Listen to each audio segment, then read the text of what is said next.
नमस्कार, वंदे मातरम, जय Hind. ST news में आपका एक बार फिर से बहुत बहुत स्वागत है। राजस्थान विधानसभा चुनाव की बात करें तो इसी साल होने वाले राजस्थान विधानसभा चुनाव में किसकी सरकार बनेगी, तो हम आपको दिखाने वाले हैं राजस्थान की हर एक सीट के बारे में। तो आप वीडियो के लास्ट तक जरूर बने रहिए और वीडियो पर अगर नए हैं तो हमारे चैनल को सब्सक्राइब जरूर करें, क्योंकि राजस्थान विधानसभा चुनाव में इस बार बहुत बड़ा उलटफेर होता नजर आ सकता है। क्योंकि राजस्थान में हर 5 साल में सरकार बदलती रहती है। क्या यहाँ पर फिर से कांग्रेस अपनी परचम लहराती हुई नजर आएगी या फिर बीजेपी या फिर इस बार आरएलपी भी कर सकती है बहुत बड़ा कमाल। इसको लेकर हम आपके बीच में जो सर्वे ला रहे हैं वो चौंकाने वाले आंकड़े सामने आए। जिस तरह से देखा जाए तो यहाँ पर हनुमान बेनीवाल भी अपनी पूरी ताकत झोंकते हुए नजर आते दिखाई दे रहे हैं, तो दूसरी ओर बीजेपी अपनी पूरी ताकत झोंक चुकी है। जिस तरह से देखा जाए तो यहाँ पर बीजेपी को जन आक्रोश रैली से कितना बड़ा फायदा होता नजर आता दिखाई देगा, क्योंकि यहाँ पर बहुत बड़ा उलटफेर भी होता नजर आ सकता है। वहीं यहाँ पर कांग्रेस की बात करें तो भारत जोड़ो यात्रा को लेकर क्या यहाँ पर बहुत बड़ा उलटफेर होगा, फिर से यहाँ पर कांग्रेस की सरकार बनेगी या फिर बीजेपी अपना परचम लहराती हुई नजर आ सकती है, क्योंकि मोदी की लहर फिर से यहाँ पर काम आ सकती है। जिस तरह से देखा जाए तो राजस्थान विधानसभा चुनाव की बात करें तो यहाँ पर किसकी सरकार बनती हुई नजर आ सकती है। अगर राजस्थान विधानसभा चुनाव में आम आदमी पार्टी की एंट्री हुई तो यहाँ पर किसको कितना बड़ा नुकसान होता नजर आ सकता है, क्योंकि यहाँ पर आम आदमी पार्टी फ्री के वादों को लेकर बहुत बड़ा उलटफेर करती हुई नजर आ सकती है। तो दोस्तों आपको ले चलते हैं राजस्थान की 200 विधानसभा सीटों पर। तो अगर आप राजस्थान से हैं तो कमेंट बॉक्स में जरूर बताएं कि आपके यहाँ कौन जीत रहा है। तो ले चलते हैं सबसे पहले हमारे बीच में भीलवाड़ा की यहाँ पर 7 सीटें आ गई है, तो उसको लेकर यहाँ पर बीजेपी को 5 सीटें मिल रही है, तो कांग्रेस के खाते में यहाँ से 2 सीटें जा रही है, तो यहाँ पर आरएलपी और अन्य को 0-0 सीट मिल रही है। वहीं बीकानेर की 7 सीटों की बात करें तो यहाँ पर बीजेपी को 4 सीटें, वहीं कांग्रेस को 3 सीटें मिल रही है, तो आरएलपी और अन्य के खाते में 0-0 सीट जाती हुई नजर आ रही है। साफ तरह से देखा जा रहा है इस बार बीजेपी को बहुत बड़ा फायदा होता नजर आ रहा है। वहीं बाड़मेर की 7 सीटों की बात तो यहां पर बीजेपी को 6 सीटें, वहीं कांग्रेस को 1 ही सीट मिलती नजर आ रही है। वहीं आरएलपी और अन्य के खाते में 0-0 सीट नजर आ रही है। बाड़मेर में यहां पर बहुत बड़ा उलटफेर भी होता नजर आता दिखाई दे रहा है। वहीं अगला जिला अलवर, जहां पर 11 विधानसभा सीटें हैं, तो यहां पर बीजेपी को 8 सीटें, तो कांग्रेस को यहां पर 2 सीटें मिल रही है, तो आरएलपी को 0 सीट, अन्य के खाते में 1 सीट जाने का अनुमान दिखाया जा रहा है। वहीं अगला जिला जयपुर में, जहां पर 19 सीटें हैं, तो यहां पर 12 बीजेपी को मिल रही है, तो कांग्रेस के खाते में 7 सीटें जा रही है और यहां पर आरएलपी और अन्य को 0-0 सीट मिल रही है। आरएलपी को यहां पर ज्यादा सीटें नहीं मिलती नजर आ रही है, वहीं यहां पर बीजेपी को सबसे ज्यादा सीटें मिलती नजर आई। बांसवाड़ा की 5 सीटों की बात करें तो यहां पर बीजेपी को 3 सीटें और कांग्रेस के खाते में 2 सीटें जा रही है। वहीं आरएलपी और अन्य को यहां से 0-0 सीट मिलती हुई नजर आ रही है। दोस्तों जिस तरह से देखा जाए तो मोदी की लहर साफ नजर आ रही है राजस्थान में इस बार। वहीं सिरोही की 3 सीटों की बात करें तो यहां पर राजस्थान में तो बीजेपी को 1 सीट और कांग्रेस को 2 सीटें मिल रही है। वहीं आरएलपी और अन्य के खाते में यहां से 0-0 सीटें मिलती हुई नजर आती दिखाई दे रही है।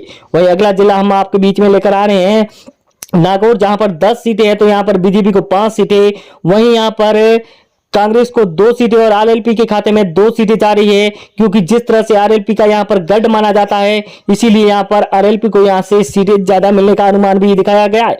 वहीं डूंगरपुर की 4 सीटों की बात करें तो यहां पर बीजेपी को 3 सीटें, वहीं कांग्रेस के खाते में 1 सीट जाती हुई नजर आ रही है। वहीं आरएलपी और अन्य को यहां से 0-0 सीटें मिलती हुई नजर आती दिखाई दे रही है। वहीं अगला जिला जहां पर आपको बताते हैं धौलपुर की 4 सीटों पर, तो यहां पर बीजेपी को 2 सीटें, वहीं कांग्रेस के खाते में 2 सीटें जा रही है। आरएलपी और अन्य को यहां से 0-0 सीट मिल रही है, तो यहां पर धौलपुर में बीजेपी और कांग्रेस की कड़ी टक्कर देखने को मिलती हुई नजर आ सकती है। दोस्तों वहीं अगला जिला बाहरा, जहां पर 4 विधानसभा सीटें है, तो 2 यहां पर बीजेपी और 2 कांग्रेस को मिल रही है। आरएलपी और अन्य के खाते में यहां से 0-0 सीट मिलती नजर आ रही है। यहां पर भी बहुत कड़ी टक्कर नजर आ सकती है बीजेपी और कांग्रेस के बीच में। वहीं अगला जिला जहां पर आपको ले चलते हैं भरतपुर की 7 सीटों पर, तो यहाँ पर बीजेपी को 3 सीटें और कांग्रेस के खाते में 3 सीटें जा रही है। वहीं यहाँ पर आरएलपी को 1 सीट मिल सकती है, तो अन्य के खाते में 0 सीट मिलती हुई नजर आती दिखाई दे रही है। वहीं अगला जिला जहां पर आपको बात करें तो यहाँ पर सीकर की 8 विधानसभा सीटें हैं, जहां पर बीजेपी को 4 और कांग्रेस को 3 सीटें मिल रही है, तो आरएलपी के खाते में 1 सीट जा रही है, तो अन्य को यहाँ से 0-0 सीट मिलती हुई नजर आती दिखाई दे रही है दोस्तों। वहीं जिस तरह से देखा जाए तो अगला जिला आपके बीच में हम लेकर आ रहे हैं जोधपुर, जहां पर 8 विधानसभा सीटें हैं, तो यहाँ पर बीजेपी को सबसे ज्यादा 6 सीटें मिल रही है, तो कांग्रेस को यहाँ पर 2 ही सीटें मिल रही है। वहीं यहाँ पर आरएलपी और अन्य के खाते में 0-0 सीट जाती हुई नजर आती दिखाई दे रही है दोस्तों।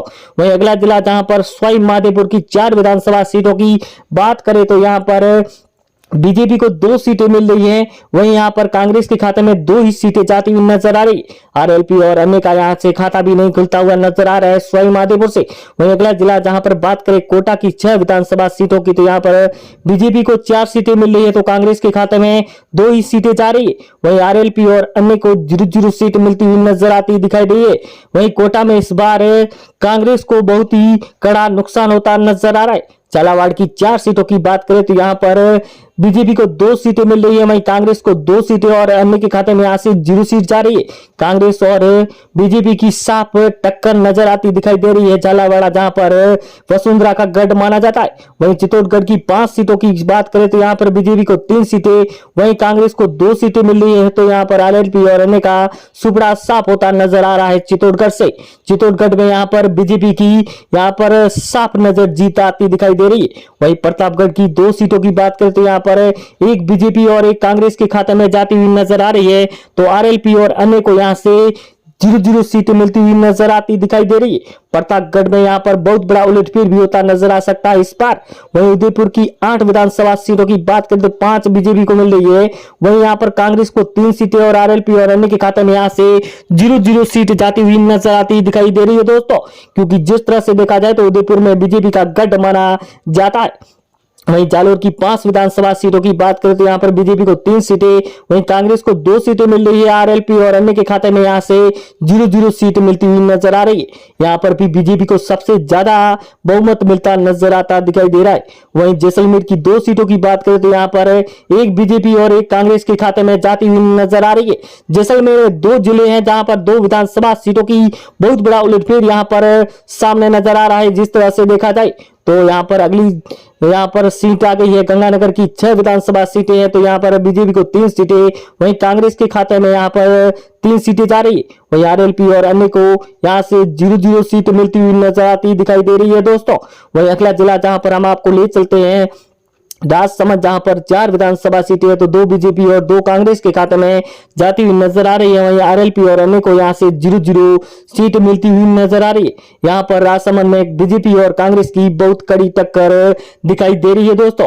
वहीं टोंक की 4 विधानसभा सीटों की बात करें तो यहाँ पर बीजेपी को 3 सीटें, वहीं कांग्रेस को 1 सीट मिल रही है, तो आरएलपी और अन्य को यहाँ से 0-0 सीट मिलती हुई नजर आ रही है दोस्तों। यहाँ पर टोंक में बीजेपी का गढ़ माना जाता है, इस बार बीजेपी को बहुत ज्यादा सीटें मिलती हुई नजर आ सकती है।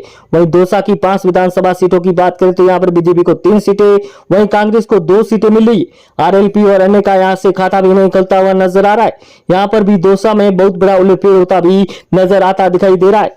तो यहाँ पर आपको ले चलते हैं बाड़मेर की 8 विधानसभा सीटों पर, जहां पर यहाँ पर अजमेर में बीजेपी को 3 सीटें और कांग्रेस को यहां पर बहुमत मिलता हुआ नजर आ रहा है। 5 विधानसभा यहां पर सीटें मिलती हुई नजर आ रही। वहीं आरएलपी और अन्य को यहां से खाता भी नहीं खुलते हुआ नजर आ रहा है। वहीं झुंझुनू की 8 विधानसभा सीटों की बात करें तो यहां पर बीजेपी को 5 सीटें, वहीं यहां पर कांग्रेस को 3 सीटें मिल रही है, तो आरएलपी और अन्य के यहां से सुपड़ा साफ होता नजर आ रहा है। यहां पर बीजेपी को बहुत ज्यादा बहुमत मिलने का अनुमान भी दिखाया गया है। वहीं अगला जिला चूरू, जहां पर 6 विधानसभा सीटें है, तो यहां पर 3 बीजेपी और 3 कांग्रेस को मिल रही है, तो आरएलपी और अन्य का सुपड़ा साफ होता नजर आ रहा है। शुरू में इस बार कांग्रेस और बीजेपी की बहुत कड़ी टक्कर देखने को मिलती हुई नजर आ सकती है दोस्तों। वहीं अगला जिला जहां पर हनुमानगढ़ की 5 सीटों की बात करें तो यहां पर बीजेपी को 3 सीटें और कांग्रेस को 2 सीटें मिल रही है। वहीं आरएलपी और अन्य को यहां से 0-0 सीट मिलती हुई नजर आती दिखाई दे रही है दोस्तों। जिस तरह से देखा जाए तो यहां पर भी बहुत बड़ा उलटफेर होता नजर आ सकता है। वहीं पाली की 6 विधानसभा सीटों की बात करें तो पाली में कांग्रेस को यहाँ पर 2 सीटें हैं तो बीजेपी को 4 सीटें मिल रही है और अन्य को यहाँ से 0-0 सीट मिलती हुई नजर आ रही है। पाली में इस बार कांग्रेस को बहुत बड़ा नुकसान होता नजर आता दिखाई दे रहा है। वहीं अगला जिला जहां पर बात करें बूंदी की 3 विधानसभा सीटों की, तो यहाँ पर बीजेपी को 1 और कांग्रेस को 2 सीटें मिल रही है। तो यहाँ पर बीजेपी और कांग्रेस के बीच में बहुत बड़ा अंतर नजर आता दिखाई दे रहा है। तो आरएलपी और अन्य को 0-0 सीट मिल रही है। तो राजस्थान में इस बार अगर बात करें तो 5 साल में जिस तरह से सरकार बदलती हुई नजर आ सकती है, तो इस बार भी यहाँ पर बीजेपी की परचम लहराती नजर आ सकती है दोस्तों। तो आप अगर राजस्थान से है तो कमेंट बॉक्स में जरूर बताएं कि आप